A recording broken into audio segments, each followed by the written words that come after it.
El esternocleidomastoideo se origina en la parte superior de la cara anterior del manubrio, borde superior y cara anterior del tercio medial de la clavícula. Se inserta en la cara lateral de la apófisis y tiene como acción llevar la cabeza hacia el hombro del mismo lado, rotar la cabeza al lado opuesto y flexionar la parte cervical de la columna vertebral.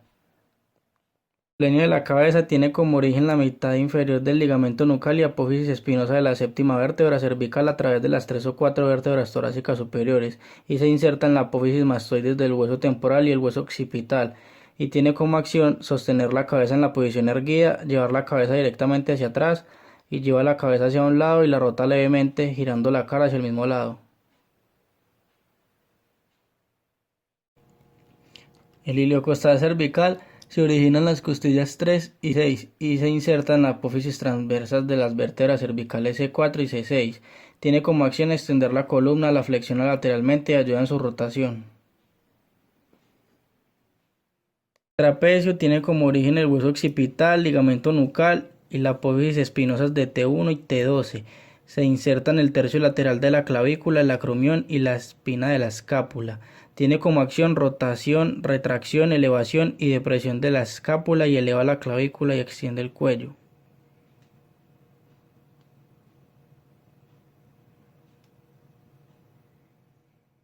Iliocostal lumbar tiene como origen la cresta ilíaca y porción lateral del tendón común de los erectores de la columna y se inserta en bordes inferiores de los ángulos de las 6 o 7 costillas inferiores. Tiene como acción extender la columna, la flexiona lateralmente y ayuda en su rotación.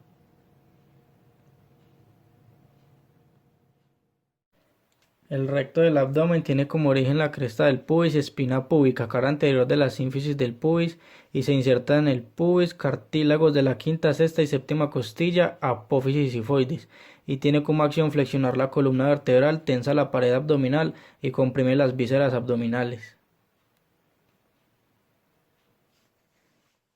Interno se origina en la mitad lateral del ligamento inguinal, labio medio de la cresta ilíaca y fascia lumbodorsal, y se inserta en el pubis, borde inferior de las 3 o 4 costillas inferiores y la línea alba. Tiene como acción bilateralmente comprimir las vísceras abdominales y flexiona la columna, unilateralmente flexiona lateralmente y rota la columna hacia el mismo lado.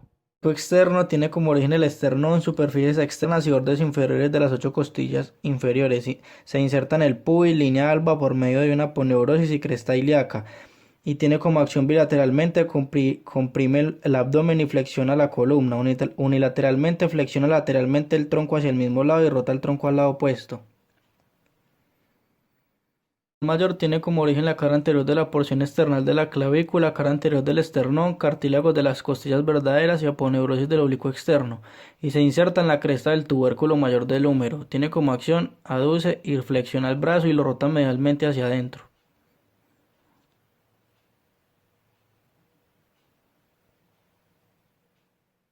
El ancho tiene como origen la apófisis espinosas de T7, T12, L1, L5 y el sacro, fascio toracolumbar, porción inferior de la escápula, tercio posterior de la cresta ilíaca, costillas 9 y 12, y se inserta en el surco intertubercular del húmero. Tiene como acción rotación medial, aducción, extensión y respiración. Tiene como origen el tercio lateral de la clavícula y se inserta en la tuberosidad deltoides del lado lateral del cuerpo del húmero y tiene como acción flexión y rotación medial del húmero. Como origen la fosa infraespinosa de la superficie posterior de la clavícula y se inserta en el tubérculo mayor del húmero. Tiene como acción rotar lateralmente el miembro superior y estabiliza la articulación glenohumeral. Tiene como origen el ángulo inferior de la escápula y se inserta en el surco intertubercular del húmero. Tiene como acción extensión, aducción y rotación medial del húmero. El cabeza larga tiene como origen el tubérculo supraglenoideo de la escápula y se inserta en la tuberosidad radial y aponeurosis visital. Tiene como acción flexionar y supinar el codo. La corta tiene como origen la apófisis coracoides de la escápula y se inserta en la tuberosidad radial. Tiene como acción flexionar y supinar el codo. La cabeza larga tiene como origen la tuberosidad infraglenoidea y se inserta en el olecranon del cúbito. Tiene como acción extensión del codo y aducción del hombro. La cabeza medial tiene como origen la cara posterior del cuerpo del húmero debajo del surco del nervio radial. Se inserta en el olecranon del cúbito y tiene como acción extender el antebrazo a la altura del codo. Tiene como origen el epicóndilo medial del húmero, apófisis coronoides del cúbito y se inserta en la superficie lateral del radio. Tiene como acción pronar y flexiona el antebrazo. Al del carpo se origina el epicóndilo medial del húmero y se inserta en la base del segundo metacarpiano y base del tercer metacarpiano. Tiene como acción flexión y abducción radial de la mano. El flexor superficial de los dedos tiene como origen la cabeza del húmero, epicóndilo medial, cabeza del cúbito, apófisis coronoides, cabeza del radio debajo de la tuberosidad radial y se inserta en la falange media de los dedos 2 y 5. La acción flexiona la muñeca, flexiona las falanges media y proximal de los dedos 2 y 5. Luego tiene como origen el epicóndilo medial del húmero y se inserta en la aponeurosis palmar y retináculo flexor. Tiene como acción flexionar la mano y tensa el retináculo flexor. Como origen desde las apófisis transversas y los cuerpos de todas las vértebras lumbares, los fibrocartílagos intervertebrales y se inserta en el trocánter menor del fémur con el ilíaco. Tiene como acción flexor del muslo cuando el fémur está vivo y flexiona el tronco como al enderezarse en un asiento. El sartorio tiene como origen la espina ilíaca anterosuperior y se inserta en la cara medial de la diáfisis superior de la tibia mediante un tendón común de la pata de ganso. Tiene como acción flexiona y abduce y rota lateralmente el muslo en la articulación de la cadera. Flexiona y rota medialmente la pierna en la rodilla. Cadera, flexión y abducción. Y rotación externa de la rodilla. Flexión y rotación interna. El de la fascia lata tiene como origen la espina ilíaca anterosuperior y se inserta en el tracto iliotibial. Tiene como acción tensar la fascia lata, abductor y rotador interno del muslo. También ayuda a estabilizar las articulaciones de la cadera y la rodilla. El glúteo mayor tiene como origen la línea glútea posterior del ilion desde la cara posterior de la parte inferior del sacro y el costado del coxis. Se insertan las fibras superiores en el tracto iliotibial de la fascia lata, fibras inferiores en la tuberosidad glútea, y tiene como acción abduce, extiende y rota lateralmente la cadera. El medio tiene como origen la cara glútea del ilion entre la cresta ilíaca y la línea glútea posterior por encima y la línea glútea anterior por debajo, y se inserta en la cara lateral del trocánter mayor del fémur. Tiene como acción abduce el muslo, estabiliza la cadera, la porción anterior produce rotación interna y flexión del muslo, la porción posterior produce rotación externa y extensión del muslo. La cabeza larga tiene como origen la tuberosidad isquiática compartiendo un tendón común con el semitendinoso y el semimembranoso y se inserta en la cara lateral de la cabeza del peroné y tiene como acción flexionar la pierna en la articulación de la rodilla, rota la tibia lateralmente y extiende la cadera.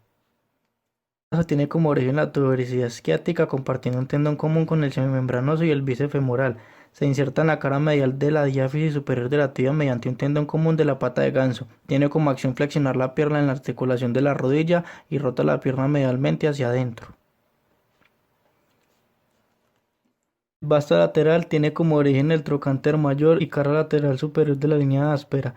Se inserta en la rótula por el tendón del cuádriceps, tuberosidad tibial por el ligamento rotuliano y tiene como acción la extensión de la pierna en la articulación de la rodilla. El mayor tiene como origen la rama inferior del pubis, rama inferior del isquion y tuberosidad del isquion. Se inserta en el tubérculo aductor en el condilo medial del fémur y tiene como acción aduce fuertemente el muslo y rota el muslo medialmente. Pero tiene como origen el condilo lateral y diáfisis lateral proximal de la tibia. Se inserta en la base del primer metatarsiano y con informe medial. Tiene como acción flexión dorsal e inversión del pie. Tiene como origen las cabezas medial y lateral, surgen de las caras posteriores de los respectivos condilos femorales, se inserta en la cara posterior del calcáneo por medio del tendón de Aquiles, tiene como acción flexión plantar del pie, flexiona la pierna en la articulación de la rodilla. El peroneo largo se origina en la membrana interósea, cara posterior de la tibia y 2/3 superiores de la cara medial del peroné, se inserta en la base del primer metatarsiano. Tiene como acción flexión plantar y eversión pronación del pie y ayuda a apoyar el arco transverso del pie.